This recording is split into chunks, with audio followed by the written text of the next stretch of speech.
Je suis expert Java Cloud chez Hippon Technologies depuis maintenant 2 ans et demi. J'interviens chez des clients, donc des missions en tant que tech lead sur des architectures microservices déployées sur le cloud, notamment AWS. Alors pour plein de raisons en fait. Donc la première et qui est peut-être la plus évidente, c'est parce que j'aime la technique. J'aime tout simplement coder. Et la deuxième, j'aime beaucoup aussi l'interaction avec une équipe. L'idée une équipe techniquement, c'est quelque chose qui me parle beaucoup. Et notamment sur des environnements type cloud, qui est un peu, on va dire, tout le monde a ça sur la bouche depuis quelques années et c'est vraiment un univers dans lequel j'aime évoluer. Alors une journée type, elle commence déjà par le fameux rituel, le daily, le matin avec l'équipe pour parler de ce qu'on a fait la veille, ce qu'on va faire la journée, s'il y a des points de blocage. C'est un rituel important. Et ensuite, différentes tâches, ça peut être du développement de features, ça peut être du déploiement, ça peut être de l'infrastructure as code avec du Terraform par exemple, ça peut être aussi un peu de DevOps, faire du run sur la partie ce qui est live, et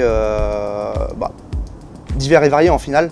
Et on saupoudre tout ça avec plein de café dans la journée parce que j'aime beaucoup le café.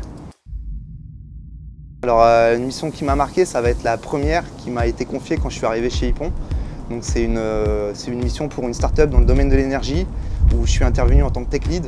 Donc on a dû avec l'équipe monter une architecture microservice, dockerisée, déployée sur le cloud AWS. La première étape était un MVP qui a duré 4-5 mois, qui a été un succès. On a passé à l'étape d'industrialisation, on a fait de l'IoT, on a fait de la collaboration internationale. Pour moi cette mission c'était vraiment un gros tremplin pour ma carrière et même techniquement.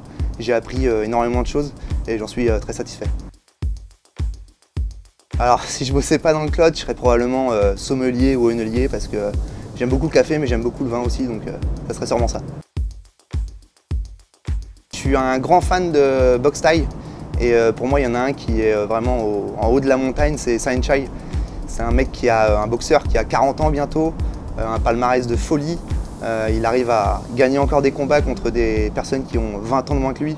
Et c'est un exemple même de la technicité dans la boxe thaï et c'est vraiment, pour moi c'est une légende.